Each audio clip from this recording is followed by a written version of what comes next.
지금 전 세계적으로 사람들의 근심이 더해가는 것을 우리 모두 잘 알고 있습니다. 이 코로나 바이러스 그 팬데믹 현상도 있고, 또 이 기후 변화로 인해 가지고 아주 지구 곳곳에서 사람들이 정말 극심한 고통을 겪고 있습니다. 이 중국 같은 데서는 4개월 동안 이 홍수가 계속 됨으로 인해 가지고 무려 이재민이 6천만 명이 넘었다고 합니다. 우리 한국 인구가 5,180한 4만 정도 이렇게 됩니다. 그러니까 우리 한국 인구보다 더 많은 이재민이 중국에서 지금 생겨났습니다. 자, 우리가 이 세상을 살다 보면 일반적으로 모든 사람들이 겪는 고통을 함께 겪을 때가 있고, 또 개별적으로 다른 사람들은 문제가 없는 것 같은데 유달리 나만 막 고통을 겪는 것 같은 이런 생각이 들게 하는 그런 어려운 일들을 우리가 당할 때가 있습니다. 요즘 이 세상 되어지는 거 보면 정말이지 주님의 이 재림이 눈앞에 이른 게 아닌가, 이런 생각을 해보게 됩니다. 뉴질랜드, 또 그 베트남, 라오스 이런 나라가 이 코로나 바이러스 종식을 이렇게 선언한 나라들이잖아요.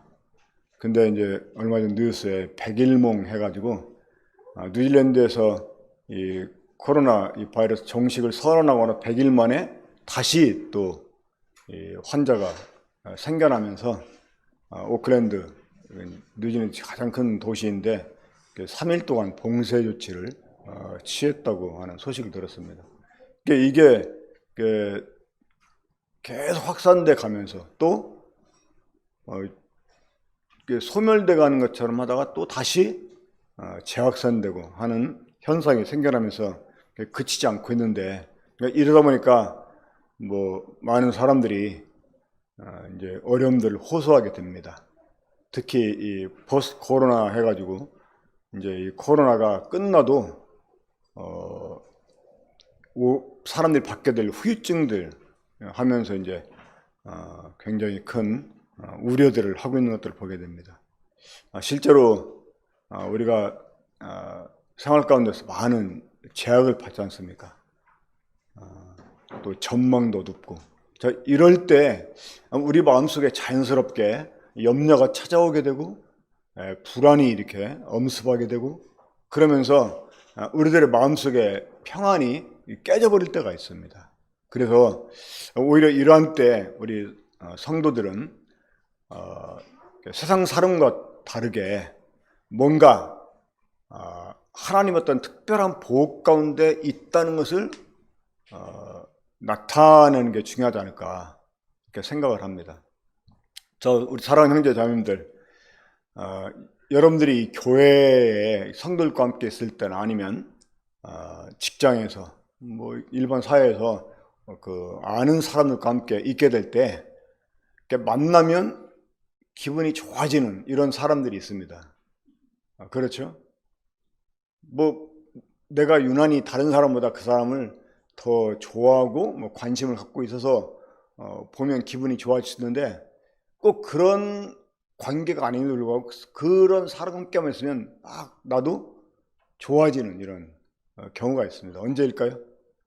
상대방이 항상 이렇게 밝은 모습을 보이는 거예요. 뭔가 이렇게 평안해 보이고 기쁨이 있어 보이는 거예요. 생동감이 있어 보이고. 저는 이런 모습이 그리스도인들의 매력이 아닐까, 이렇게 생각을 합니다.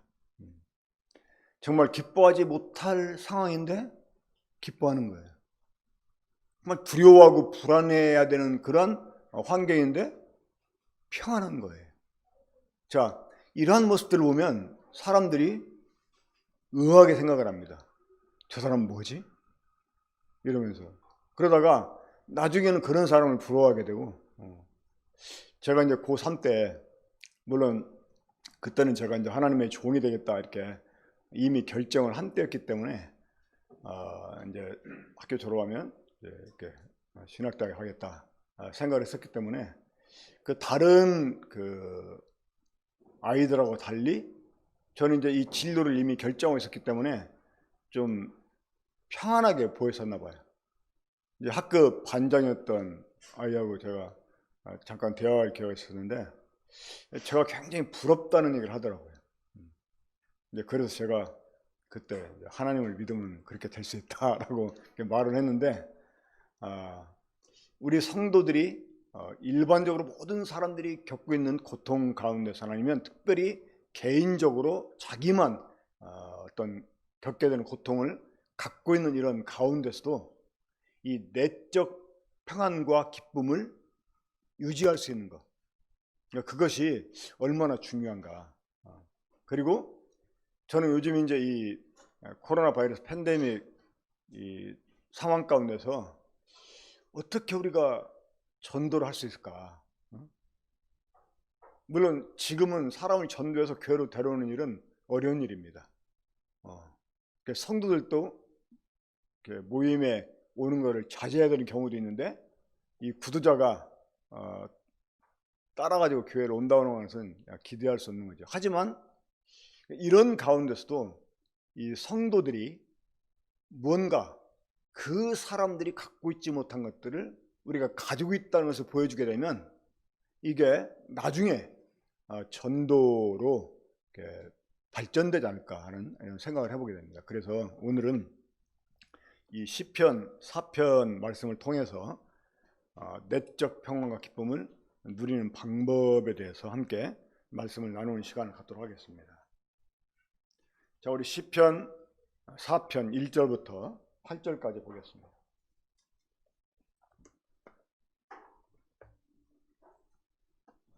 네, 저와 함께 교독하겠습니다.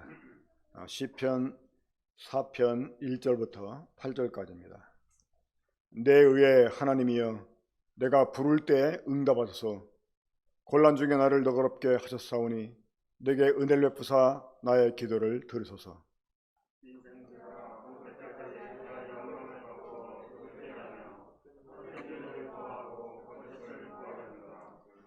여호와께서 자기를 위하여 경건한 자를 택하신 줄을 너희가 알지어다.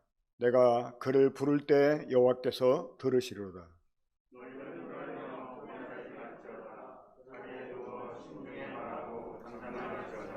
의의 제사를 드리고 여호와를 의지할지어다.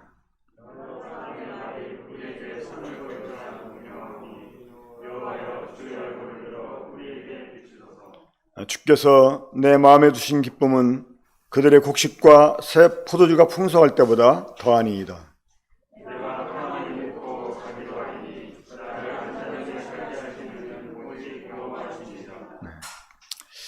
일부 학자들은 이 시편 4편을 시편 3편의 그 후속시로 생각을 합니다.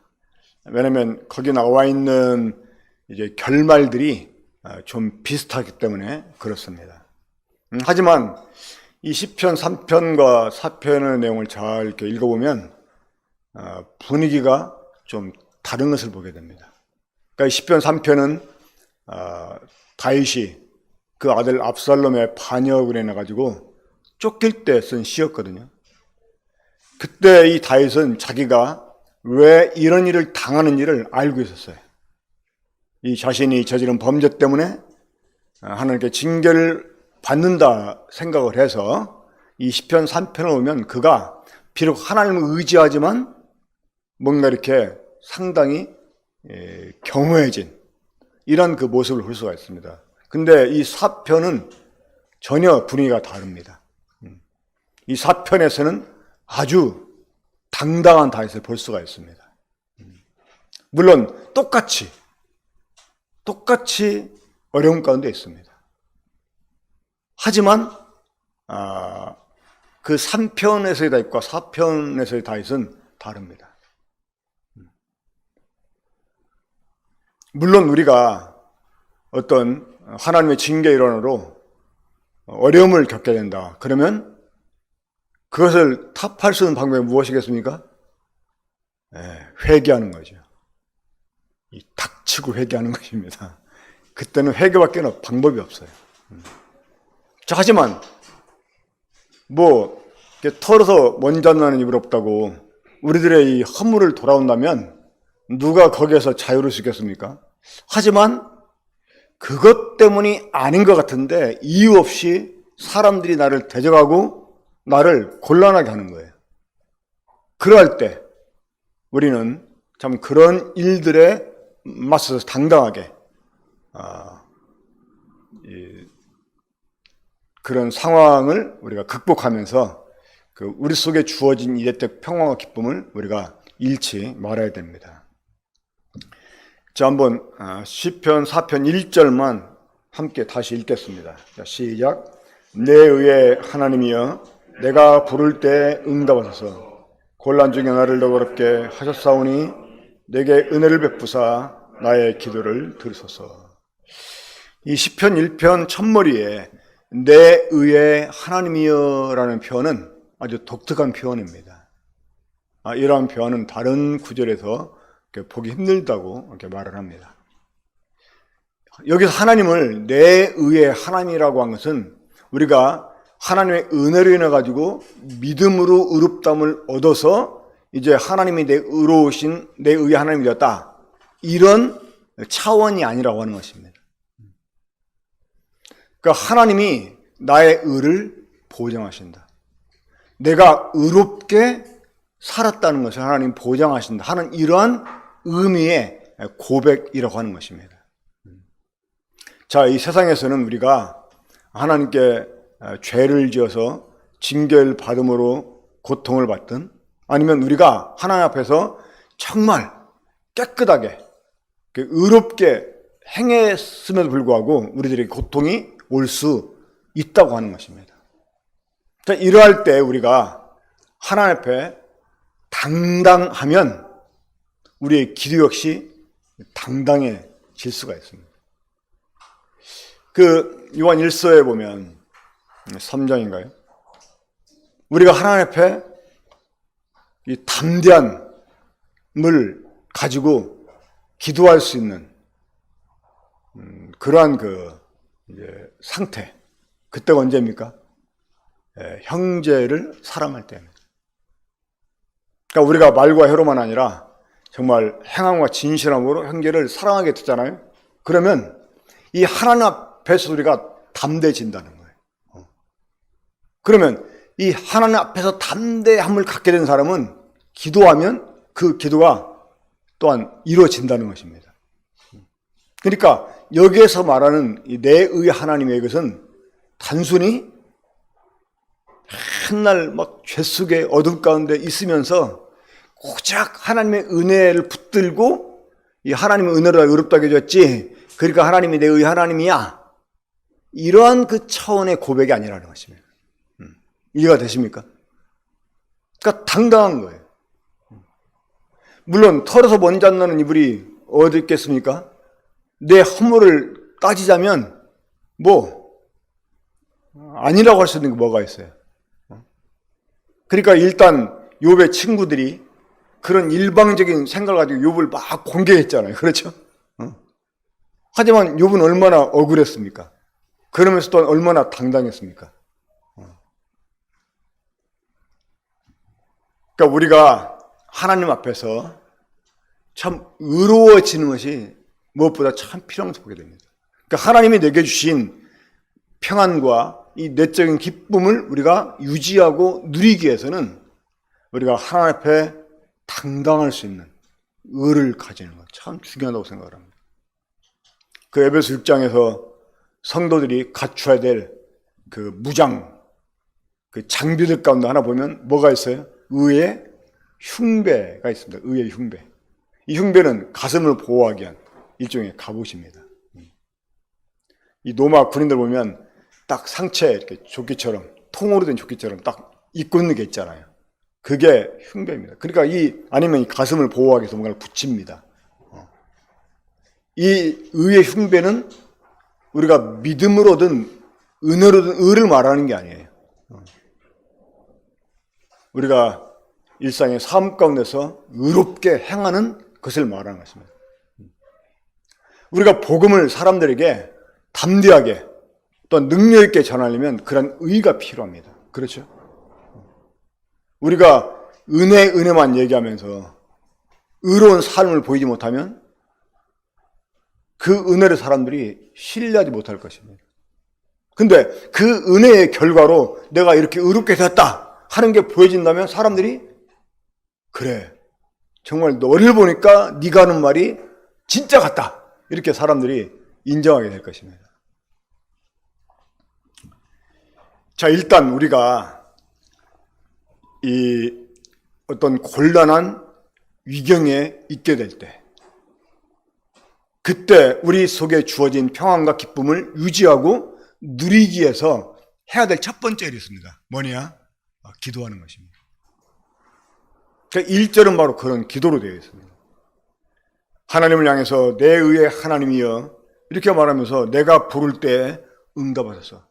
여기서 이 응답이라는 말은 듣는다는 말입니다. 하나님이 내 말을 이제 들어달라는 말인 거죠. 그러니까 하나님이 들으시면 어때요? 요한일서 5장에 보면 들으신 줄 안즉 또한 받은 줄로 안다, 이렇게 말씀합니다. 그러니까 하나님이 들었다고 하는 것은 뭡니까? 응답해 주신다는 것입니다. 자, 1절 말씀 중에 이런 그 고백이 있죠. 곤란 중에 나를 너그럽게 하셨사오니. 여기서 이 곤란이라는 말은 옴짝달싹 못할 공간에 놓여진 상태를 가리킵니다. 그러니까 아주 좁은 방. 우리가 방이 좁다라고 표현할 때 어떤 표현을 쓰죠? 보통 이렇게 방이 좁다,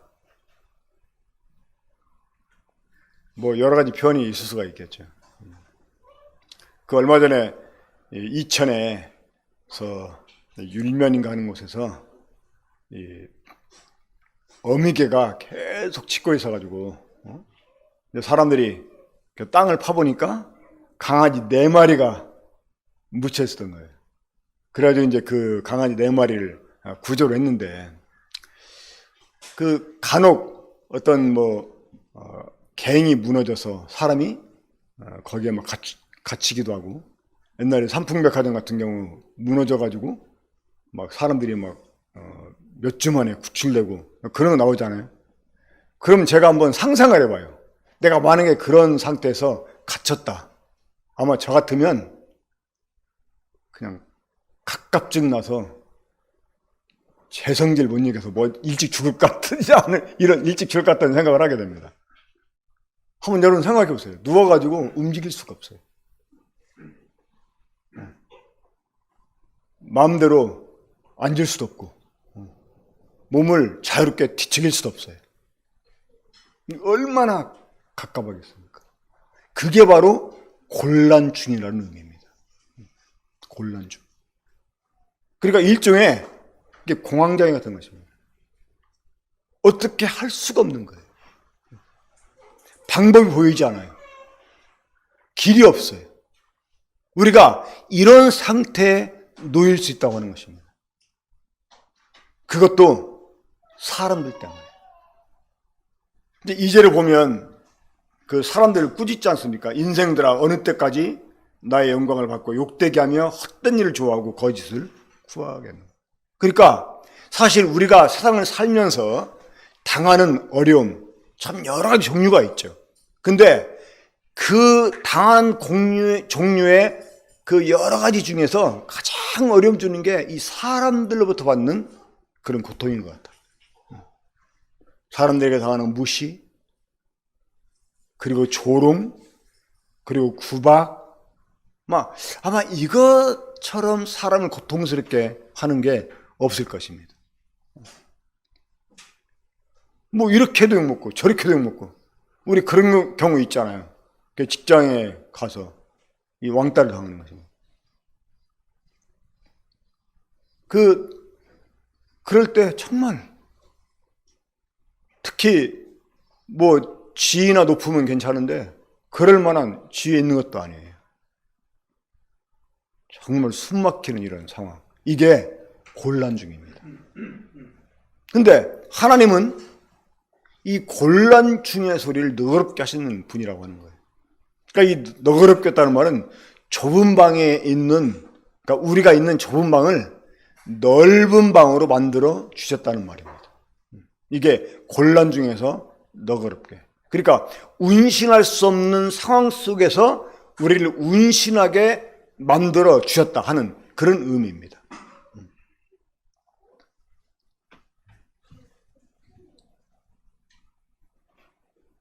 자, 그런 하나님이기 때문에 우리가 곤란 가운데서 이런 하나님께 기도할 수 있다고 하는 것입니다.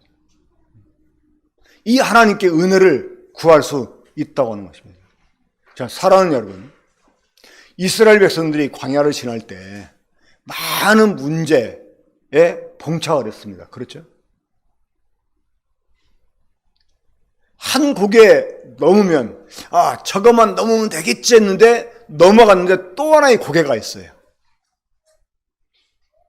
또 참고 넘어갑니다. 근데 또 있어요. 이스라엘 백성들은 10번의 고개를 넘었습니다. 자, 그런데 그런 고개를 넘을 때마다, 자, 그러한 고개들을 만날 때마다 우리가 해야 될 일, 어떤 일입니까? 네, 하나님께 기도하는 일입니다. 여전히 문제를 넘어섰다고 생각하는데 또 다른 문제가 우리에게 올 때, 그때 여전히 하나님의 나라에 하나님을 의지하게 하려고 하는구나 생각을 하고요. 이전에 하나님이 내게 베풀어 주신 은혜를 거론하면서 계속 또 다른 은혜를 베풀어 달라고 우리가 하나님께 간구하는 것입니다. 자, 일단 하나님은 어떤 하나님이십니까? 다 같이 한번 합시다. 곤란 중에 너그럽게 하신 하나님. 자, 하나님은 어떤 하나님이에요? 곤란 중에 나를 너그럽게 하신 하나님입니다. 그런 분이기 때문에 우리가 또다시 기도할 수 있다는 거예요. 또다시 은혜를 구할 수 있다는 거예요. 자, 그리고 두 번째, 우리가 우리 속에 주어진 평안과 기쁨을 유지하고 누리려면 어떻게 해야 될까요?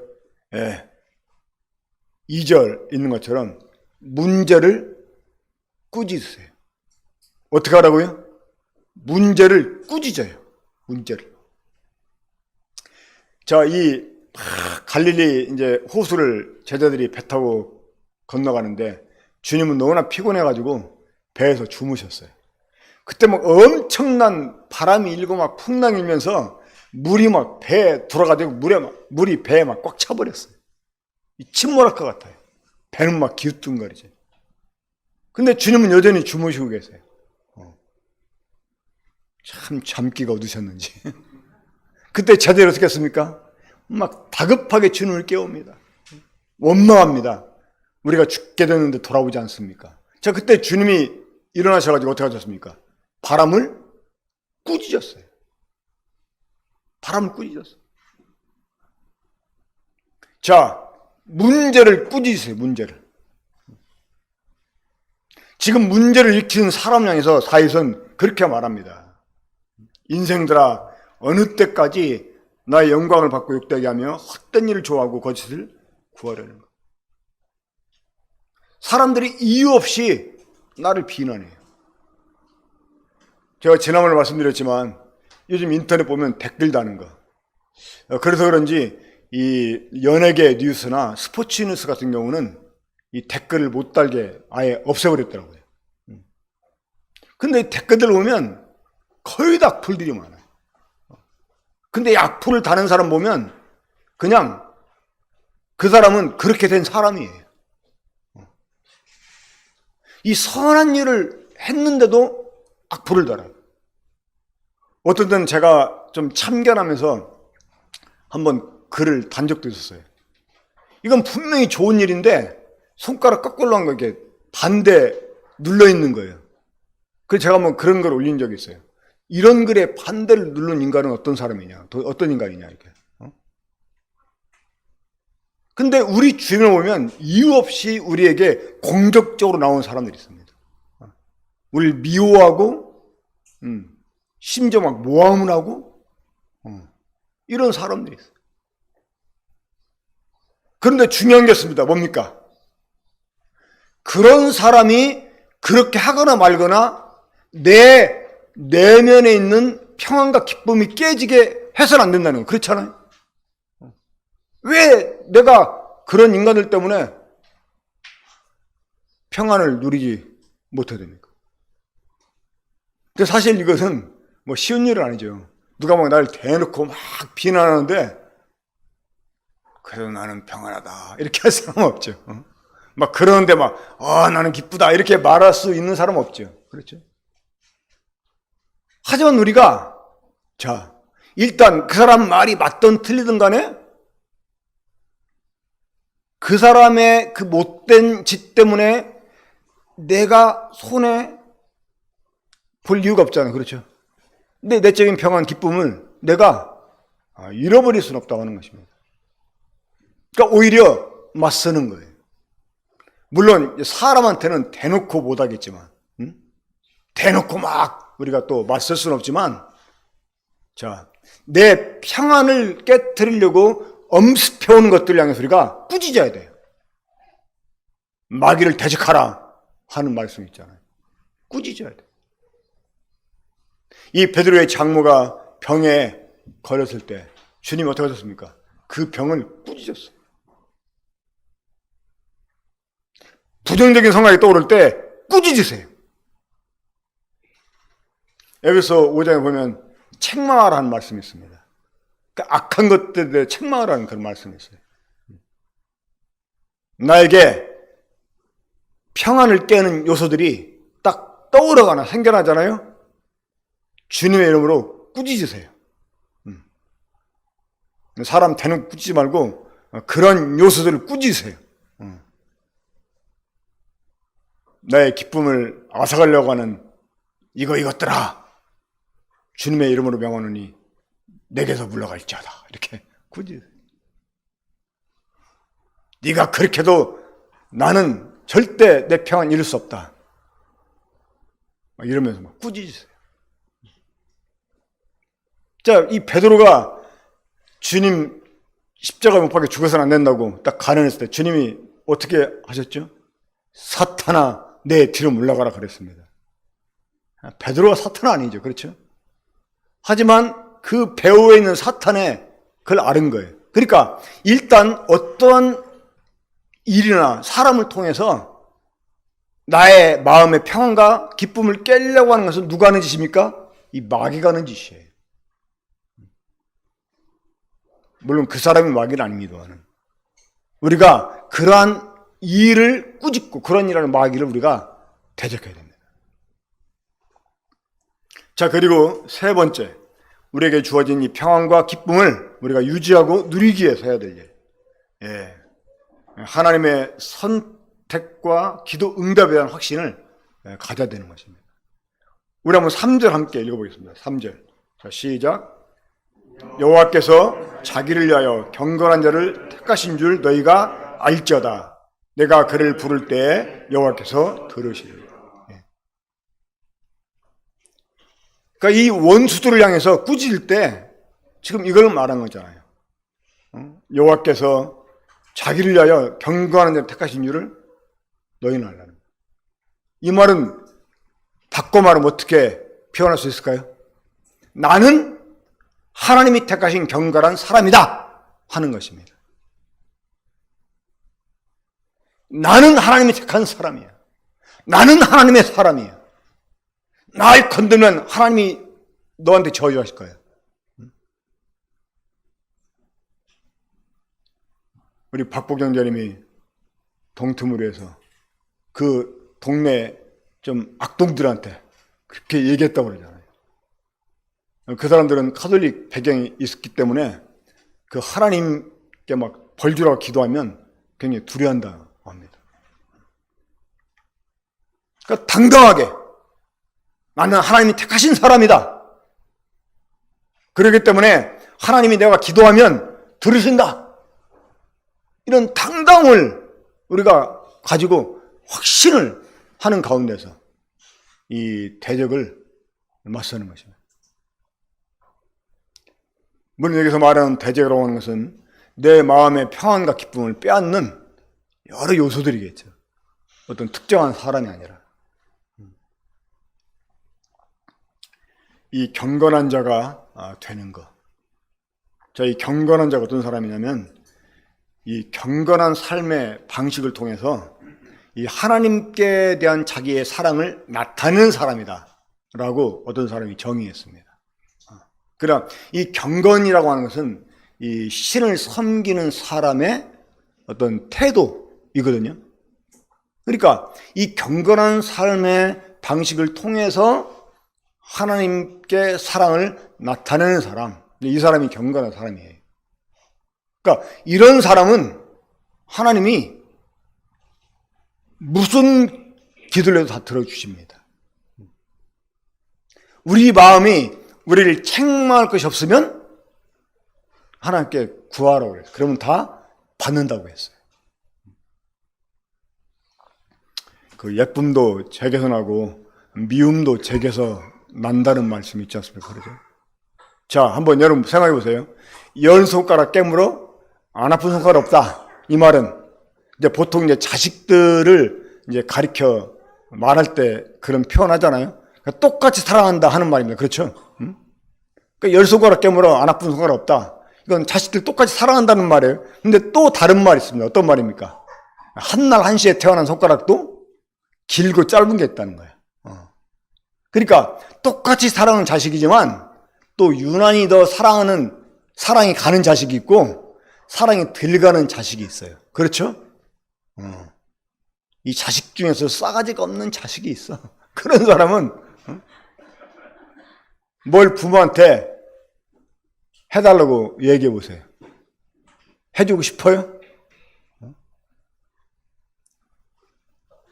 해줘도 어거지로 해주고. 그렇죠? 그러니까 이 정말 더 사랑이 가는 자식, 정말 싹이 있는 이런 자식, 이런 자식을 뭐 해달라고 해봐요. 오히려 막 흔쾌히 해줍니다. 우리가 하나님 앞에 기도를 응답받는 비결 중에 이것도 포함이 됩니다. 오늘날 이 믿는다고 하는 사람 가운데서 보여지는 문제점 중에 하나가 하나님의 은혜로 우리를 의롭다게 해줬고 은혜로 우리 구원해 줬기 때문에 또 하나님 우리를 그래서 다 사랑하신다고만 생각을 하고요. 그 이상 어떤 이 플러스 알파를 이렇게 생각지 않아요. 그러니까 이런 사람들은 하나님의 특별한 은혜와 사랑을 경험할 수 없습니다. 아주 기초적인 것만 경험하고 실제로 이 삶 가운데서 하나님을 경험하지 못합니다. 이런 사람의 그 신앙은 사실은 죽어 있어요. 이 생동함이 없어요. 살아있는, 실생활 가운데 살아있는 이런 신앙이 못 됩니다. 우리에게 주어진 이 내적 평안과 기쁨을 유지하고 누리기 위해서는 이 경건한 사람이 되는 일이 필요합니다. 그래서 당당하게 하나님의 은혜로 나를 선택해서만 아니라 이 선택받은 사람이라는 표식이 삶에 나타나는 거예요. 그래야 또 우리가 당당하게 말할 수가 있습니다. 그래, 맞아. 저 사람은 하나님의 사람이야. 저 사람이 기도하면 정말 이루어지는 것 같아. 이러한 그 생각을 주변 사람들이 할 수 있게 해야 됩니다. 자, 네 번째는 우리를 대적하는 자들에게도 도리어 교훈하는 것입니다. 그러니까 2절에서는 책망을 했습니다. 대적들을. 근데 이제 4절에서는 대적들에게 교훈합니다. 한번 우리 4절 읽겠습니다. 시작. 너희는 떨며 범죄하지 말자다. 자리에 누워 심중에 말하고 잠잠할자다. 거역하는 자여 자고하지 말자다 하는 말씀입니다. 이 거역하는 자들이 교만하죠. 그리고 거만하게 말을 합니다. 하지만 결코 스스로 높아지지 말라는 거예요. 왜? 하나님이 징벌하실 거니까. 그러니까 하나님이 내 기도를 들으시고 너희를 하나님이 내 대신 대적하실 것이니까 두려워하고 떨어라는 거예요. 그리고 너희 마음속에서나 그냥 잠잠히 얘기하고 더 이상 피워넣지 말라는 거예요. 이 대적들에게 교훈하는 거죠. 하나님이 내 기도를 들으시고 너희를 대적할 것이니까 조심해라. 잠잠해라. 이렇게 선언하는 것입니다. 한번 여러분 내적으로 여러분의 평안을 깨뜨리고 기쁨을 앗아가려고 하는 요소들이 딱 떠오르게 될 때 진짜 한번 꾸짖어 보세요. 그리고 스스로 나는 하나님의 이러이러한 사람이다 라고 한번 딱 선언해 보세요. 이거는 영적인 일이기 때문에, 이거는 배후의 사탄이 조종하는 일이기 때문에 정말이지, 그런 것들이 깨져가는 것을 우리가 경험할 수 있게 됩니다. 자, 다섯 번째로 한번 5절 보겠습니다. 6절 보겠습니다. 6절. 함께 읽겠습니다. 시작.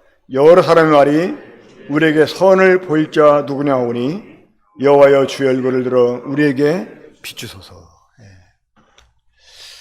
다섯 번째는 이 주변의 조롱에도 하나님을 기대하고 바라는 것입니다.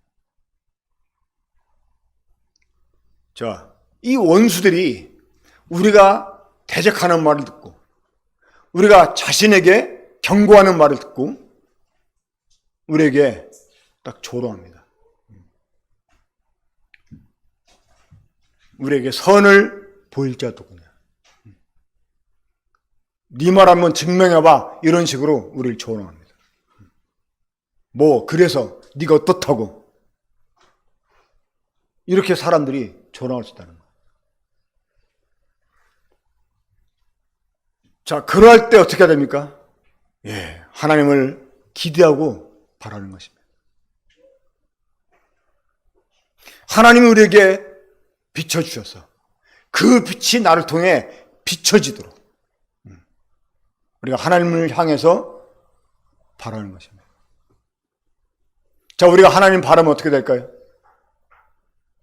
하나님의 빛을 입게 됩니다. 그 말씀 어디 나오죠? 우리 한번 시편 보겠습니다. 시편 34편.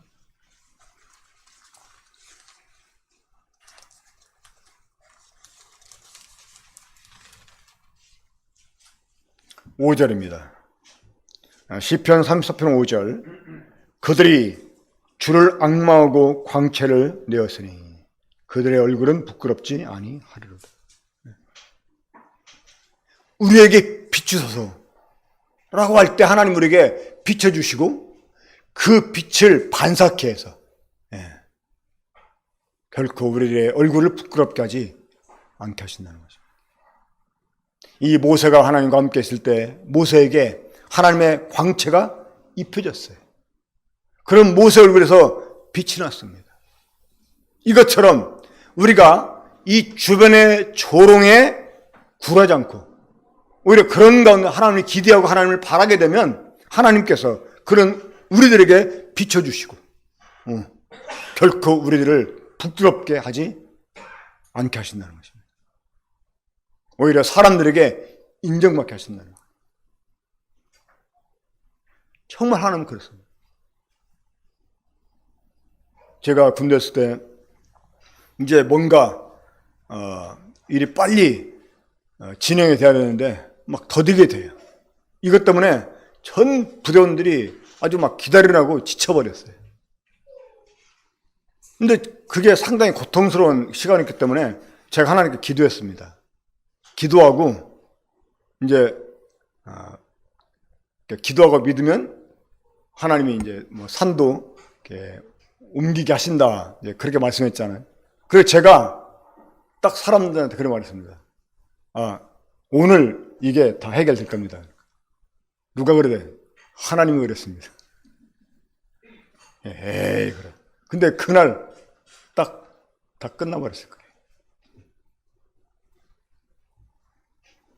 옛날에 이재수 형제님 그 구원받고 나서 이제 야채 장사 해보려고 그때 현대에서 나오는 1톤짜리 트럭을 구입하려고 했는데 이게 다 뭐 노조 때문에 생산 안 돼가지고 차를 구할 수가 없었어요. 근데 이제 마냥 기다리니까 나중에 막 이제 점점점 어려워지더라고요. 그래 이제 제가 기도하는데, 특별히 그 문제를 가지고 옆들이 기도하는데, 하나님 빌립보 4장 6절 말씀을 주시더라고요. 아무것도 염려하지 말고 오직 모든 일에 기도와 간구로 너희 구하라. 하나님께 감사함으로 하려라. 그때 이제 그 말씀과 같은 하나님 저에게 딱 한 가지 생각을 하게 하셨어요. 뭐냐면, 야, 현대 자동차 사장이 아니라 부사장 정도 되는 사람이 너한테 오늘 차 내줄 테니까 염려하지 마세요. 그러면 너 염려하겠냐? 염려해, 안 해요? 당연히 안 하겠지. 그죠? 근데 하나님 그렇게 말씀하시는 것 같았어요. 내가 현대 자동차 부사장도 못하냐? 아니죠. 그렇죠? 제가 전화했습니다. 형님 오늘 차 나옵니다. 누가 그래? 하나님이 그랬습니다. 근데 그날 차 가지러 오라고 연락이 왔어요. 어떤 사람이 1톤차를 뺐는데 그 사람은 냉장 차를 만들려고 해서 사실은 그보다 더 엔진이 큰 게 필요했어요. 근데 현대에서 1.4톤 차를 생산한다는 뉴스를 보고 이 사람이 그거 빼려고 자기가 이미 빼놓은 차를 반납을 했어요. 그게 수소문돼서 딱 차를 받게 됩니다. 그러니까 믿음으로 선포한 거예요. 하나님이 말씀했다 이렇게. 하나님이 하셨어요. 선을 보일 자 누구냐라고 말할 때 하나님이여 우리에게 비추소서. 그 빛을 입고 빛을 반사하게 됩니다. 사람들이 나를 통해 하나님을 봅니다. 사랑하는 여러분, 우리는 그렇게 할 수 있는 사람들이에요. 하나님이 선택한 사람들이. 하나님이 우리가 기도하면 들으시는 그런 분이세요. 이 구약에 보게 되면 기도의 사람들의 이름이 나옵니다. 하나님이 직접 그 사람들 이름을 이렇게 말씀하세요. 그 하나님이 막 이스라엘을 이제 용서하지 않겠다. 내가 이들을 영원히 버리겠다. 이러면서 누가 기도해도 안 듣겠다. 이런 이제 표현들이 있거든요. 모세가 기도한다고, 사무엘이 기도한다고, 이러면서 이게 누가 기도해도 안 듣겠다. 이런 그 표현들이 있어요. 그러니까 하나님이 그러한 사람들이 어떤 특정한 사람들이 기도하면 그 100% 들어주신다는 거죠. 그 사람들을 거절치 못한다는 것이죠. 그렇죠?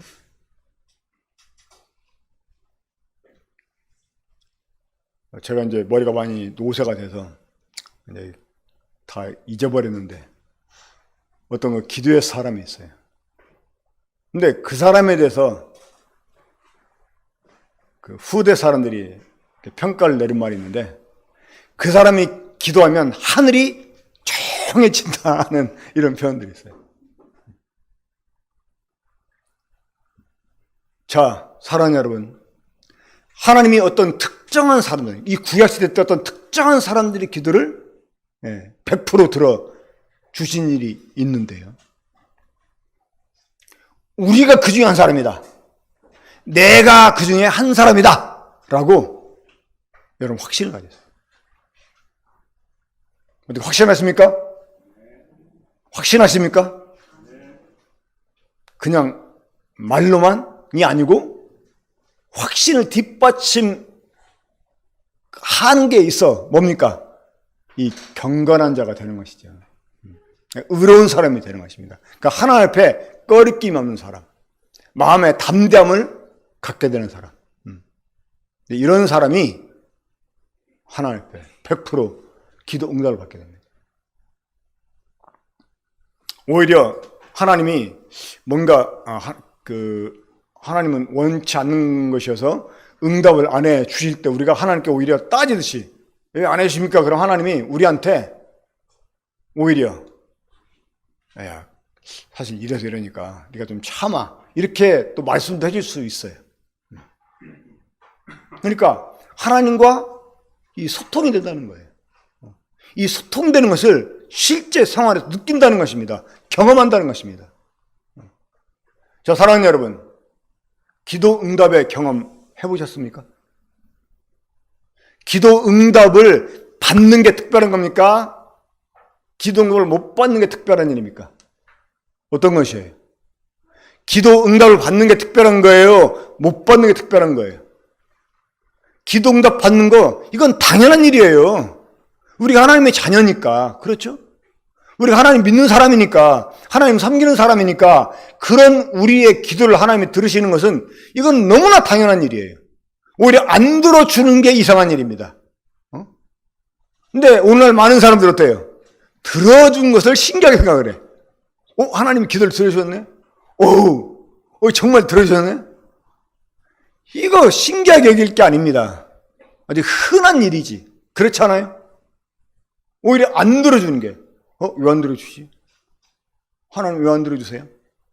뭐 문제가 있어요? 내가 뭐 잘못한 일이 있나요? 아니면 하나님의 뜻이 아닙니까? 깨닫게 해달라고. 오히려 하나님께 우리가 그렇게 반문할 수 있어야 돼요. 그러니까 기도 응답 안 되는 게 이상한 일이다 라고 생각을 해야 됩니다. 하나님 우리가 기대하고 하나님을 바라면 오히려 우리를 조롱하는 삶을 향해서 하나님의 빛을 우리를 통해서 비추게 하신다고 하는 것입니다. 자, 사랑하는 여러분, 이제 우리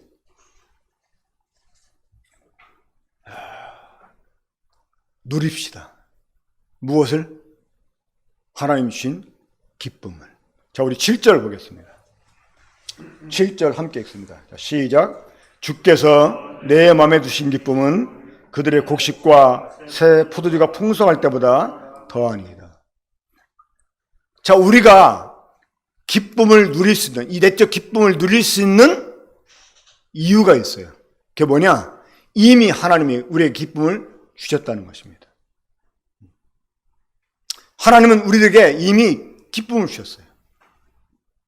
근데 문제는 우리가 이 기쁨을 상실한다는 거죠. 이 기쁨을 상실하고 다윗이 이 기쁨의 회복을 위해서 그가 회개했던 시를 볼 수 있잖아요. 시편 51편에서. 우리가 하나님의 기쁨 외에 육적인 기쁨을 구할 때, 이 세상적인 기쁨을 구할 때 우리 영적 즐거움이 사라져 버립니다. 그러니까 잃어버리게 되죠. 그러니까 세상을 사랑하게 되면 하나님의 사랑이 우리 속에 있을 수 없다고 그랬지 않습니까? 그러니까 우리가 스스로 이 기쁨을 상실하는 경우가 아니라면 이 우리 속에는 이미 기쁨이 내재되어 있다는 거예요. 우리 구원받을 때 다 이런 기쁨 경험했지 않습니까? 그렇잖아요. 그때는 주님과 나밖에는 보이는 게 없었어요. 이 세상에는 막 눈이 멀어버리고 주님밖에 보이지 않았어. 정말 막 그때는 가만히 있어도 막 너무나 기뻤어. 그렇죠? 막 예수 얘기만 나와도 너무나 기뻤어요. 교회, 막 성도 생각만 해도 너무나 기뻤어요. 그죠? 이 기쁨이 이미 우리에게 주어졌다고 하는 것입니다. 그리고 우리가 비록 주님 앞에 범죄해서 이 기쁨을 잃어버리게 되었을지라도 또 주님은 우리가 회개하면 이 기쁨을 회복시켜 주시는 그런 분이라고 하는 것입니다. 사실 구원받은 성도가 세상에서 무슨 재미로 삽니까? 진짜 구원받은 성도는 세상 것을 즐기다가도 어때요? 공허함을 느낍니다. 왜? 그게 우리 삶의 목적이 아니니까. 지금 내가 즐기는 일이 이게 내 삶의 이유가 아니니까 하다가도 공허해집니다. 그러니까 진짜 거듭난 성도는 세상 일에 푹 빠질 수가 없어요. 하다가도 멈춥니다. 그게 절제하게 됩니다. 또 어떤 때는 공허해질 때가 있어요. 그러면 기쁨이 사라질 때가 있습니다. 근데 주님이 주신 이 내적 기쁨이 그 어떤 것보다 귀하다고 생각을 하니까 이것을 잃어버리고 싶지 않아서 다른 일을 절제하게 되기도 합니다. 그렇죠? 근데 내가 이 절제하지 못해서 범죄하게 되면 기쁨을 잃어버리게 되죠. 이 구원의 기쁨을 상실한 성도보다 비참한 성도는 없습니다. 그런 사람은 신앙생활이 어거지로 되는. 우리가 그래서 이 기쁨을 잃어버렸다 그러면 무엇보다 이 기쁨 회복을 위해서 기도됩니다. 이 다윗이 범죄하고 나서 하나님께 자백할 때 무엇이라고 고백했습니까? 나로 기쁘고 주의 기쁘고 즐거운 소리를 듣게 해달라고 이렇게 기도합니다. 그러니까 이 주님과 관계가 은하게 되면 주님께로부터는 기쁨이 딱 중지가 돼요. 있던 기쁨마저 사라져버려요. 어떻게 해야 됩니까? 하나님께 회개하고 다시 기쁨 회복을 위해서 기도해야 됩니다. 그럼 하나님께 우리 기쁨을 주십니다. 이 하나님이 주신 기쁨은 세상에서 우리가 모든 것을 얻고 가지게 되는 기쁨보다 훨씬 뛰어난 그런 기쁨입니다. 아마 여러분 다 이런 기쁨을 경험해 봤을 거라고 생각을 합니다. 자, 이미 하나님께서 우리에게 이런 기쁨을 주셨어요. 그렇기 때문에 우리가 이 기쁨을 이제 누리면 됩니다. 주장을 합니다. 자, 마지막으로 우리 한번 마지막 절 보겠습니다. 8절입니다. 함께 읽습니다. 시작. 내가 평안히 눕고 자기도 하리니 나를 안전히 살게 하시는 이는 오직 여호와시니라. 자, 이 평안을 주장해야 됩니다. 이 평안을 우리가 붙잡고 주장해야 돼요. 자, 이미 주님은 우리에게 평안을 주셨어요. 요한복음 14장 27절에서 주님 이렇게 말씀하십니다. 평안을 너에게 끼치노니 곧 나의 평안을 너에게 주노라. 내가 너에게 주는 것은 세상이 주는 것 같지 아니하니라. 너희는 마음에 근심하지도 말고 두려워하지도 말라. 자, 이미 우리 속에는 우리 주님께서 주신 주님의 평안이 있습니다. 그렇죠? 있어요. 이제 우리가 이 평안을 주장해야 돼요. 자, 이 평안을 주장한다는 말이 어떤 의미일까요? 이 평안을 주장한다는 말은 정말 자기 스스로를 마치 이렇게 체면 걸듯이, 이건 체면 아니고 사실이니까, 내게는 이 세상 그 어떤 것도 앗아갈 수 없는 평안이 있다. 나는 이 평안을 누구한테도 빼앗기지 않을 거야. 나는 평안을 누릴 수가 있어. 이러면서 평안을 주장하세요. 주님 말씀하시기를 너희는 마음에 근심하지 말고 두려워하지도 말라 이렇게 말씀했습니다. 자, 이 근심, 두려움, 또 빌립보 4장에 보면 아무것도 염려하지 말라 이런 말씀 있잖아요. 자, 근심하지 말라, 두려워하지 말라, 염려하지 말라, 이거 말처럼 됩니까? 그래, 염려하지 말아야지. 염려가 안 되나요? 그래, 걱정하지 말자. 그러면 순간 걱정이 다 없어지나요? 아니잖아요. 이 염려, 근심, 두려움은 되는 거지 우리 의지로 안 할 수 없는 게 아니잖아요. 그렇죠? 그러니까 하지 말라 하는 것은 왜 하지 말라고 그래요? 되니까. 근심이 되니까 하지 말라는 겁니다. 근데 감정적으로는 되어져요. 감정적으로는 근심이 돼. 감정적으로는 두려워. 감정적으로는 걱정이 돼, 염려가 돼요. 근데 하지 말라는 거예요. 하지 말라는 거예요. 자, 주님이 하지 말라고 할 때는 왜 하지 말라고 그래요? 하지 않을 수 있으니까. 이 구약의 명령은 할 수 없는 사람들에게 주어진 명령이에요. 그렇죠? 신약의 명령은 할 수 있게 된 사람들에게 주어진 명령이에요. 이미 할 수 있는 원천은 우리에게 있어요. 그렇죠? 이미 내 속에는 평안이 있어요. 누구도 앗아갈 수 없는 평안이 있어요. 그건 주님의 평안이에요. 그렇죠? 이것이 있는 한 우리가 이걸 믿고 염려에 맞서는 것입니다. 오히려 감사함을 하나님께 아뢰는 거예요. 그러면 이 하나님의 평강이 나를 지켜주십니다. 그래서 정말 막 폭풍우가 이는 그러한 그 배 안에서도 잠을 잘 수 있는 거예요. 이 주님이 잠드신 배 안에서 만약에 제자들이 주님 같은 믿음이 있었다면 아이고 모르겠다, 나도 주님 앞에서 자야지 하고 잠을 잤을 거예요. 우리가 평안을 주장해야 됩니다. 이 평안은 누구도 빼앗아갈 수 없다. 근심아, 내게서 떠나가라. 근심할 일이 지금 나를 둘러싸고 있지만 맞서는 것입니다.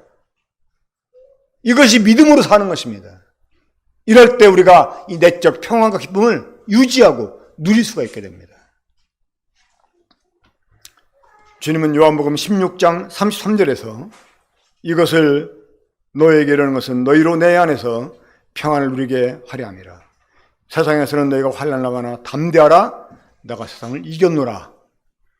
자, 우리가 이 말씀 기억하면서 세상을 이기신 주님을 의지해서 이 주님의 평안을 우리가 붙잡고 주장하면서 이미 우리에게 주어진 기쁨을 정말 누릴 수 있게 되기 바라고, 혹시나 이런 평안을 또 기쁨을 잃어버린 사람들은 다시 주님 앞에 정말 엎드려서 문제가 어디에 있었는지 자복하고 이러한 평안을 또 기쁨을 회복할 수 있게 되기 바랍니다.